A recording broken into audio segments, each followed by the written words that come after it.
immense credit for rescuing what was shaping up to be a horrible season by winning 8 of their final 10 unbeaten Premier League games to finish third, and therefore booking their place in next season's Champions League.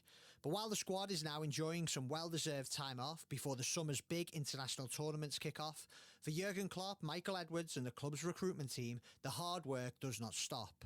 Not when there's a little matter of a 17-point gap to close on newly crowned champions Manchester City. Liverpool would, of course, been much closer to City in this season's final standings in terms of points had it not been for a horrendous run of injuries.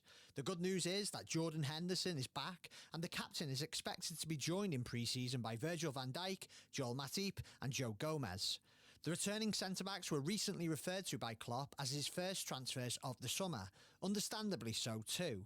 But what about new transfers? We'll start in defence.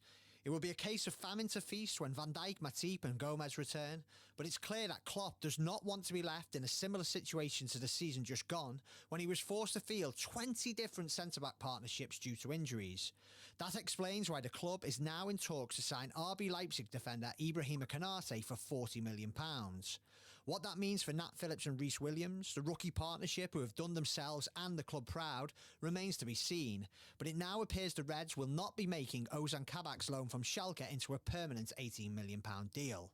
And what about the midfield? Liverpool head into the summer with a Gini Wijnaldum-shaped hole in their squad after the club decided to let the imported midfielder leave on a free transfer after 5 years of Sterling service. It leaves Klopp down to 7 senior midfielders for a 3-man engine room, and given Wijnaldum's ability and equally importantly availability, it would be a strange decision not to seek a replacement. Brighton's Yves Bissouma is a player whose name regularly appears in connection with the Reds, and following Brighton's final day defeat at Arsenal, Bissouma's manager Graham Potter refused to give any assurances over whether he would be staying at the club. The Mali international is said to be worth £40 million. And finally, what about Liverpool's attack? The famed front three of Mohamed Salah, Sadio Mane and Roberto Firmino are all expected to stay, and Diogo Jota will be looking to build on his impressive debut season at Anfield. But beyond that quartet, the Reds are a little light on genuine game-changing options at the top end of the pitch, and their options could be stretched further if Divock Origi and Xherdan Shaqiri are allowed to leave the club along with the likes of Harry Wilson.